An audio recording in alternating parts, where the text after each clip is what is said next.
3 minutes.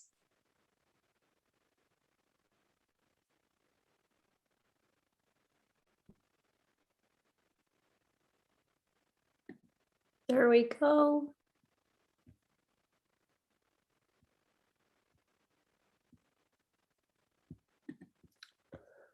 Amazing. Welcome, welcome, welcome everybody. Hey, from Israel. Hello, USA. Amar is here. Hey, Amar. Good to see you again. Good to see some familiar faces. I've been seeing some of you on calls. So yeah, it's totally cool to like go for a walk and listen to this. There will be a little bit of somatic exploration, but nothing big.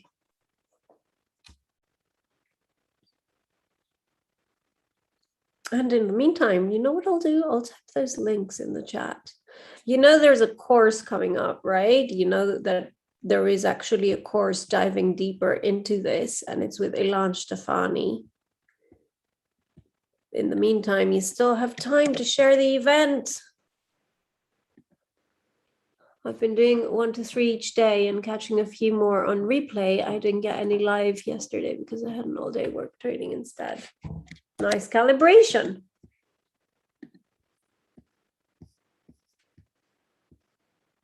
Has anybody found that stuff is kind of coming up for them as the talks are going on?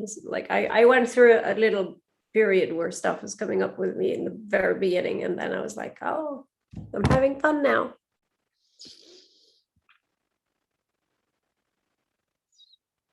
Okay, so we've got 1 minute to go. And like I said, for those of you joining, this is a pre-recorded session because our trainers also are doing the self-care thing and not doing everything all at once. So some of them, a limited amount, are pre-recorded. There we go. We can go live. So I'll be sharing my screen. And I can start recording.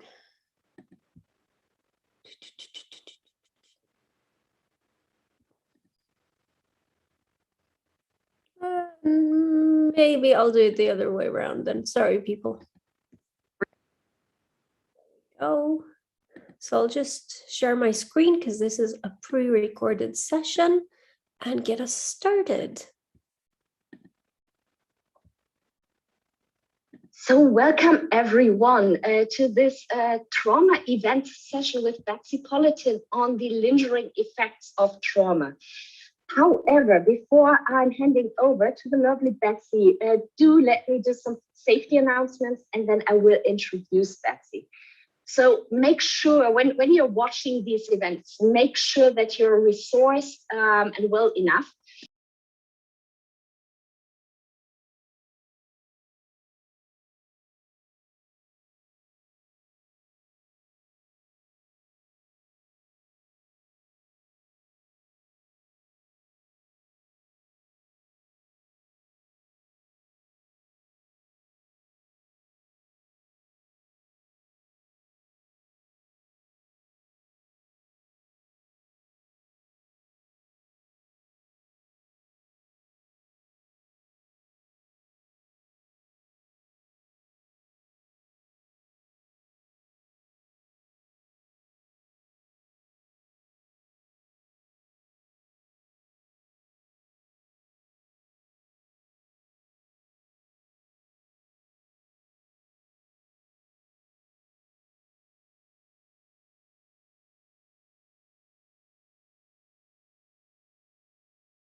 Right. So I understand that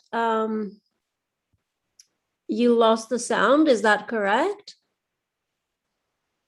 Somebody, let me see the chat messages. Okay, which part did you lose the sound at? And sorry for those of you. Oh my God. Okay, let me start that again.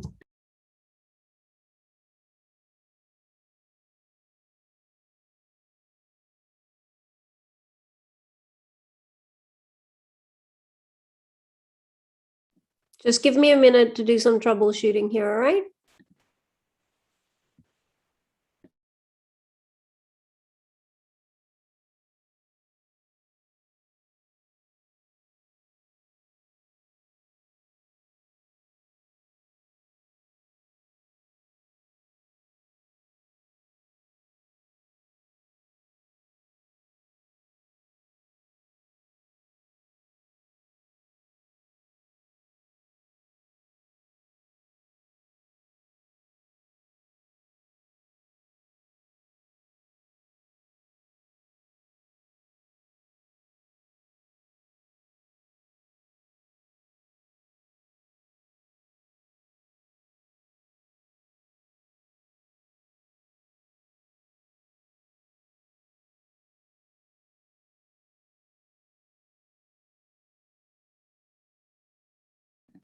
Okay, Amar, if you can message me if there's sound this time around, and I'll start it again.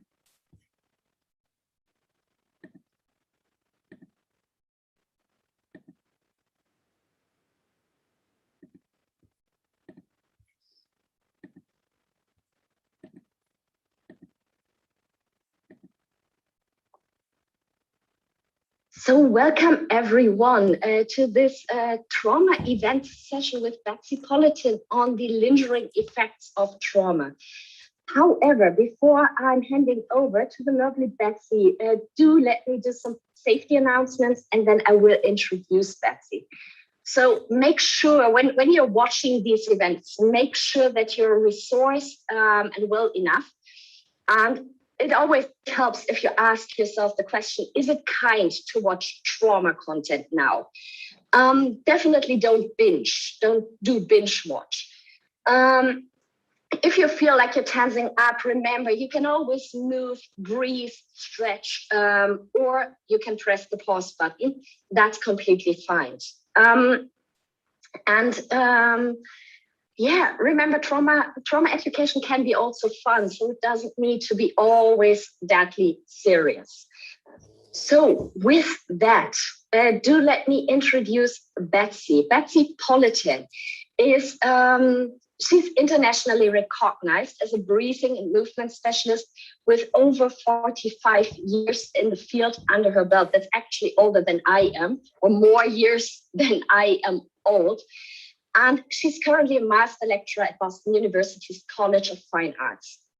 Betsy is also a best-selling author, and since 2016, she has been co-teaching ongoing traveling workshops with the likes like Peter Levine and Dr. Gabor Mate, something which I think comes up right now, and much, much more. So Betsy, over to you, because I don't want to waste more time. Welcome. Thank you, Daniela. It's really a pleasure to see you personally and to be involved here with you again and everybody else that's on this call and that will be watching. So diving right in, the lingering effects of trauma. It's an interesting thing to look at. But first, if we just think about the word trauma, it's very popular these days. You know, I've been doing this work for more than 20 years and it didn't used to be so popular. But right now it's kind of overused in both directions. So some people think they have trauma, but really don't when you say, oh, I went to the movies last night and oh, it was traumatizing. Well, maybe it was upsetting and scary and disruptive, but it might not have been traumatizing. And on the other hand, we have people who say, oh, all is well, nothing ever happened to me. I had a very uneventful life. But then if that person is driving and somebody cuts in front of them and they go like into a rage, it's like, whoa, whoa, whoa, something clearly other than that other driver is supporting that rage. And so these are the things that we want to begin to look at. So right now, my definition of trauma, which does change a little bit over the years, simply put, is that something bad happened. No one was there to help. And you're left with some unpleasant reminders, either pathways embedded in your nervous system or patterns in your body. And this can happen slowly over time, as in developmental trauma, or it can be one difficult event that happens, earthquake, etc. But if we look at the developmental trauma, because that's the one that I find leaves the lingering that we don't notice. So often the environment as we're growing up was not as supported as we would have liked, or understanding, or didn't give us what we need. So feeling that lack, we create behaviors that and I say sort of, give us what we need, but it allows us to survive that environment. So say if one parent was, I don't know, say depressed, the child may always be smiling and trying to cheer everybody up, like, you know, hey, like that. And then that smile, it becomes an adaptive pattern, what I call an adaptive pattern. Actually, other people do too. But it hides the emotional pain and difficulty or trauma of the child. And so we end up smiling all the time, even when, as adults or young adults, when we're not happy or it's not smiling material. And so these survival patterns, we don't really need anymore. They're not serving us anymore. And so these are the lingering effects of the trauma, because the adaptations, the smile, hides the real trauma and the pain of not having an environment that's supportive and takes care of our needs. So let's move into this. So all trauma, I can pretty safely say all trauma affects either your head, your heart, or your belly.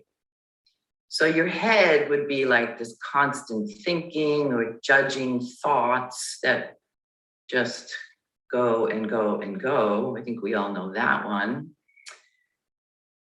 Or your heart, you know, the emotions, the pain of some relationship that hurts, you know, loss, grief, etc. The heart. Or your belly, that tightening, or when something happens, ugh, or gut feeling that we call it. So let's start with these large areas and do something with that.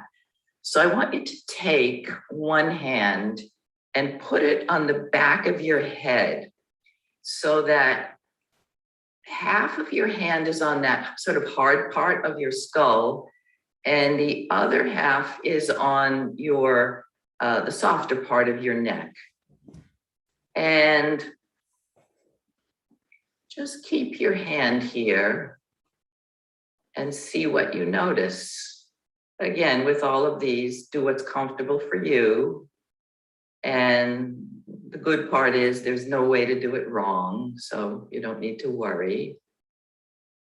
And just notice with your hand there what happens in your hand, or what happens in your neck or your head, if anything. Any temperature change or observation, or any tiny movements that, never felt that before. Just kind of keep your hand there.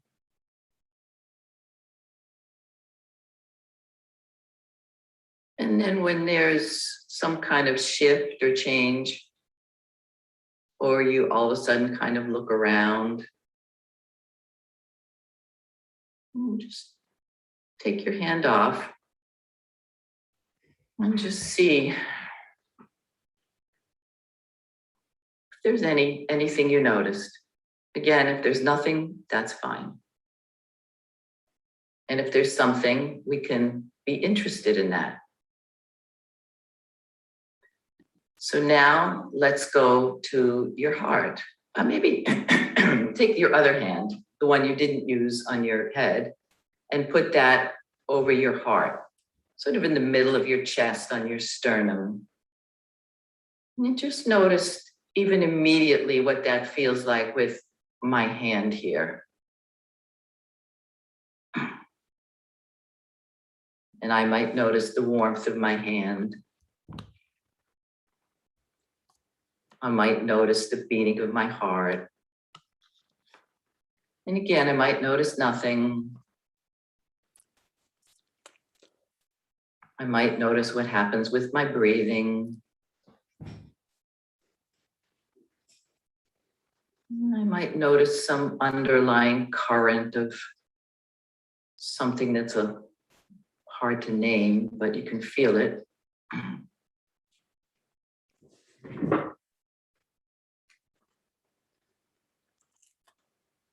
And stay there a little bit.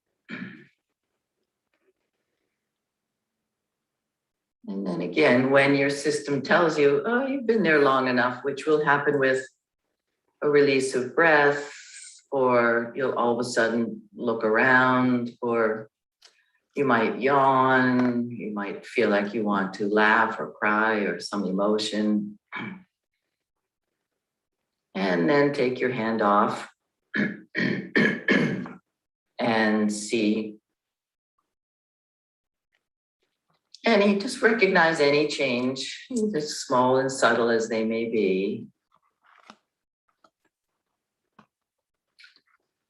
And let's do one more. This time, maybe both hands on your belly.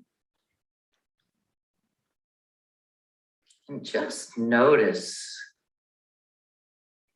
how much goes on in your belly that we never think about or pay attention to. A lot of little movements there. And what does your belly think about feeling your hand there? Does your belly say, your hand, get off, I don't want you here? Or does your belly say, oh, this feels good, I could use the holding? And again, we've all had very different histories, so there is not one prescribed thing that is supposed to happen. I think that's a good thing.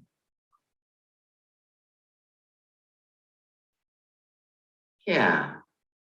You might notice something down your legs, relationship to your feet or the floor, or change in breath, common.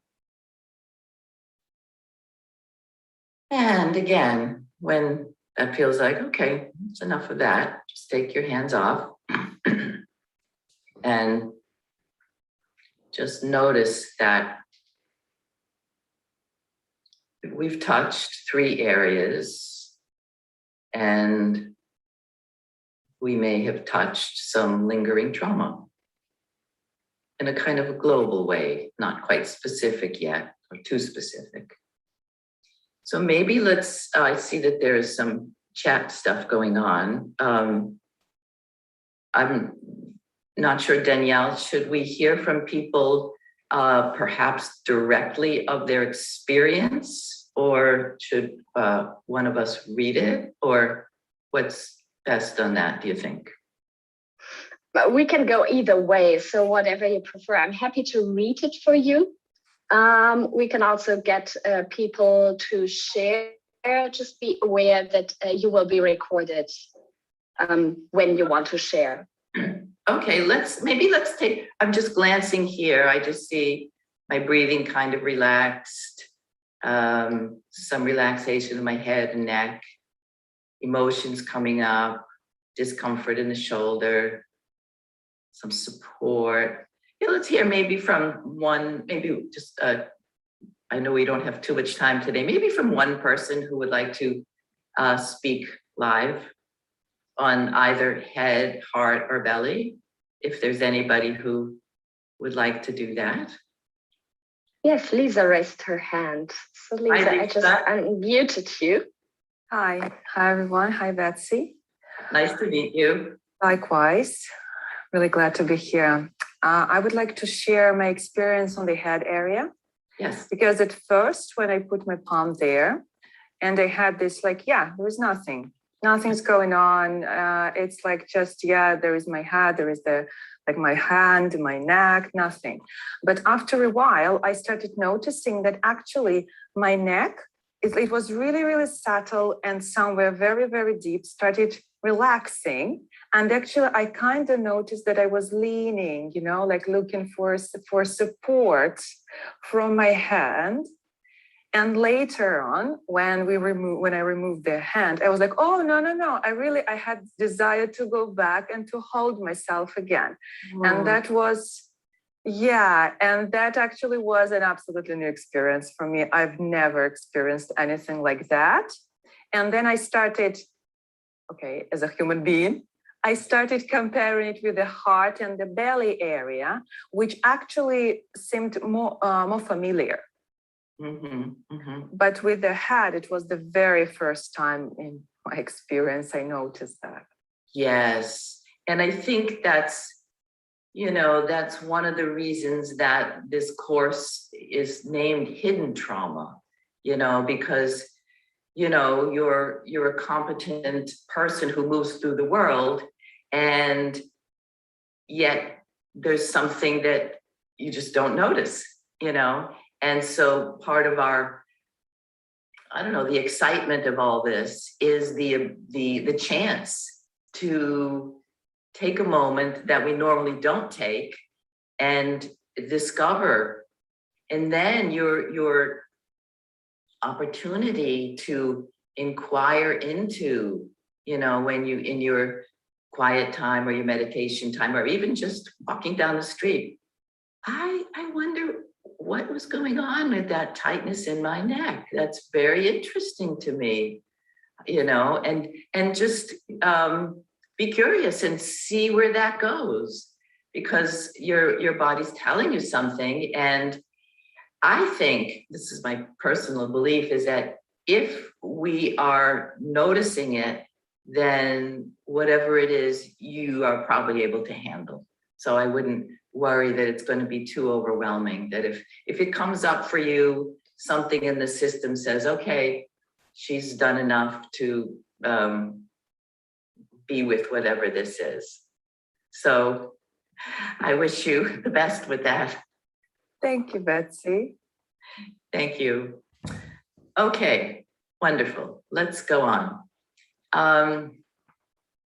Let's be more specific and look at the lingering effects of our response to possible danger.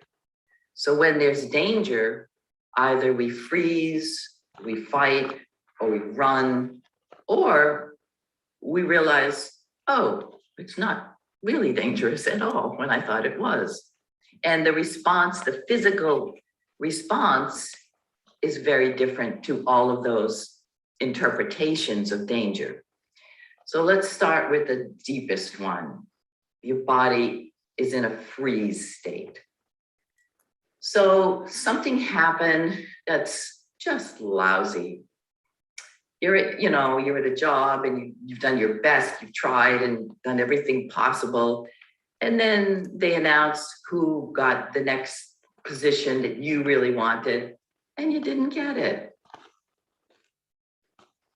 Or you met someone and you sort of thought, oh, well, I hope they call or email or text or whatever people do these days, and they don't.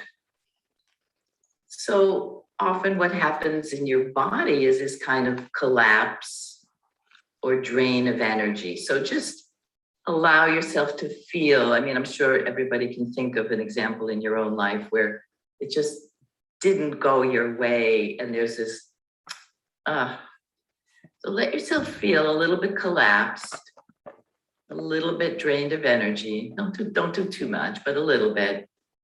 And then here's the thing that I really want you to explore today. I want you to get up and walk around and see what it feels like to move. So I'll get up too. Got a mirror here. And just with that collapse and drain of energy, how is it to walk around with that? I feel a kind of heaviness, that kind of dragging. Again, that's the lingering effects of that trauma. And then, of course, you might not walk around totally collapsed, but often we have a little bit. So let go a little bit of the collapse, and you might walk around with a little bit less. That might be more familiar. Just feeling that little bit of drain of energy. And then just because of time, we won't stay with it too long. Just let it go and just walk as you would. And let yourself breathe and kind of, okay, let that just move a little bit and let that freeze pattern leave. Okay, so let's go on. And now let's do a fight response. So imagine something feels really dangerous to you, or just like a loud sound goes off nearby, or the door slams or alarm, or something makes you angry. You told your partner, take the garbage out. They didn't take the garbage out again. And you just, that shoulders, neck. So feel some tension in your shoulders, neck. And then to explore the movement of it, just as you're sitting here, try to turn your head with some of that, that fight response still in your shoulders and arms. And then maybe you want to reach for something in your pantry or your closet. And how does it feel to reach with that tightening in your arm? Again, that lingering effect of the trauma, of the moment of, ouch. Somebody I just glanced over, ouch. Yes, exactly. So let that. And then do a little bit less, or you might not even have to think of something that's disturbing. You might sort of habitually hold your shoulders tight, which is obviously a very common pattern. And just noticing, as we just did, how difficult it is to move with that, your freedom, your flow, and let that go. Let your neck release so you can turn your head freely. Shoulders can move as you breathe. Breath of fresh air. Yes. Turn a little bit, twisting. Okay. lingering. It's a good word, lingering. Okay, one more sympathetic, the flight response. So this time the loud sound happens or the difficulty happens, and instead of grabbing you in your arms, it grabs you in your legs. So there's tension in your legs or your feet. And sometimes, again, people just hold their legs without a loud sound going off. So sometimes you see people who moving their foot all the time like that, you know, that's something there. And just stay with that a moment. In your own time, at some point you can get up and walk around with it, but we'll leave that for now. But just imagine what it would be like to walk with that tension in your legs, what that would feel like. And then let that go. After you've explored it, release that pattern and notice what happens when you can let that lingering flight response in your legs, let it move through, let it shift, whatever you want to do to release that. Move your legs a little bit, rotate them, pick up your feet, let your breath move down. Good. Last one. So when we socially engage, so you're going to go to a party and you're thinking, oh, this is going to be uncomfortable. I won't know anybody and I'm not going to have fun. So you feel like danger is going to be there. You get to the party and you see, oh my God, this good friend that I didn't know is there. And you start to feel, oh, I'm here with a friend. And there's laughter in the air and there are smiling faces and plenty of room to breathe. Long, slow exhale, and your eyes are taking in. Actually, let's walk around with this one. So, laughter in the air, and your eyes are taking in a pleasant surroundings. And feel what that's like in your body. Feel the constriction, feel the flow, feel your movement. How you move with that. And so we begin to see that socially engaging with other people can downregulate or minimize the effects of the lingering trauma or the hidden trauma. So, any observations on that one, on any of those four that we, boy, time flies. Anybody want to say anything on that one? Much lighter and no pain at all. That's the direction you want to go in, and it's good that you can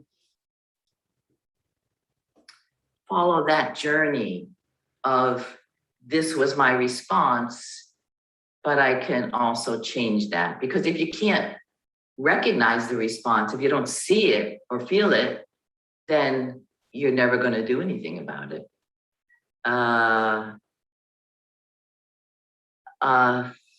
Feel powerful to get into each of the four states and shift gradually, but relatively quickly. Yes. And the more you are able to explore this, the more able you are able again, to shift more quickly. Yep. I'm glad I hung in there for the last one. Yeah. That's the thing about, Daniela was saying at the beginning, exploring trauma can be uncomfortable and difficult. But if you don't have some idea of it, then it can be taken as, oh, that's just the way I am. Especially that pattern that I was saying about, somebody who sits there with their leg just moving all the time. People say, oh yeah, it's just the way I am. Well, I think it's a lingering effect of trauma. I don't think it's babies do that all the time. So I think that's just about our time. If there's any last comments, I would take that. If not, I wish you all the best in your discovery of your own history, and wonderful to have the courage to find out what happened for you so that you can move forward in life. All right. I see some thank yous there. Thank you. A lot of appreciation in the chat. Wonderful, Betsy. That was lovely. That was actually wonderful, like simply straightforward, and great way to recognize trauma, like these small little things which we have, and how to move beyond.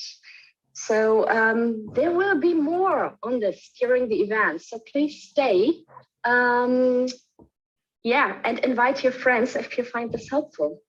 Thank you so much. Thank you.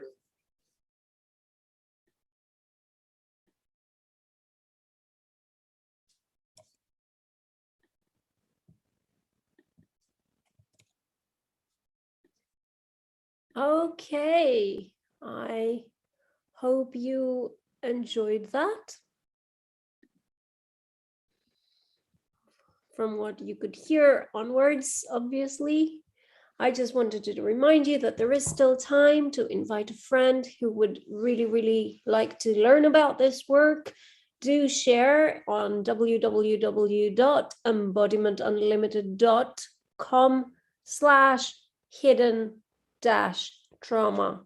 And also you can look into the course. We have made a part of the course, a course that's really accessible to get you from trauma to doing okay in your actual life. And that's on www.embodimentunlimited.com/trauma-is-your-superpower. So do share those widely, and hope to see you in the next one.